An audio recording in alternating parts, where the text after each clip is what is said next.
Villupuram K road மற்றும் மீன் market பகுதியிலுள்ள புகழ்பெற்ற ஸ்ரீ ரேணுகா அங்காள பரமேஸ்வரி அம்மன் கோவிலில் மாசி மாத மகாசிவராத்திரியை தொடர்ந்து நடைபெறும் மயான கொள்ளி திருவிழா ஆண்டுதோறும் விமரிசையாக நடைபெற்று வருகிறது.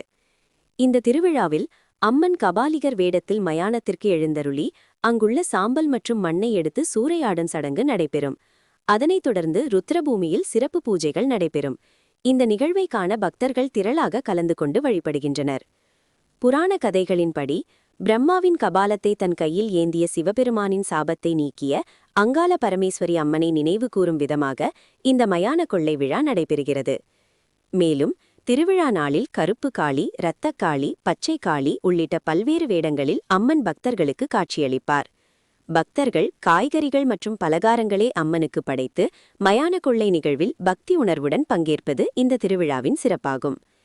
இந்நிகழ்வில் பல்லாயிரக்கணக்கான பக்தர்கள் கலந்து கொண்டு அம்மனுக்கு நேர்த்திக்கடன் செலுத்தி தங்கள் வேண்டுதல்களை நிறைவேற்றினர். அப்போது பொதுமக்களுக்கு அத்தியேகா நகர மகளிர் அணி செயலாளர் வடக்கு பத்மபிரியா ஏற்பாட்டில் மோர், ஜூஸ், பொங்கல், கொழுக்கட்டை சார்பில் பொதுமக்களுக்கு வழங்கப்பட்டது.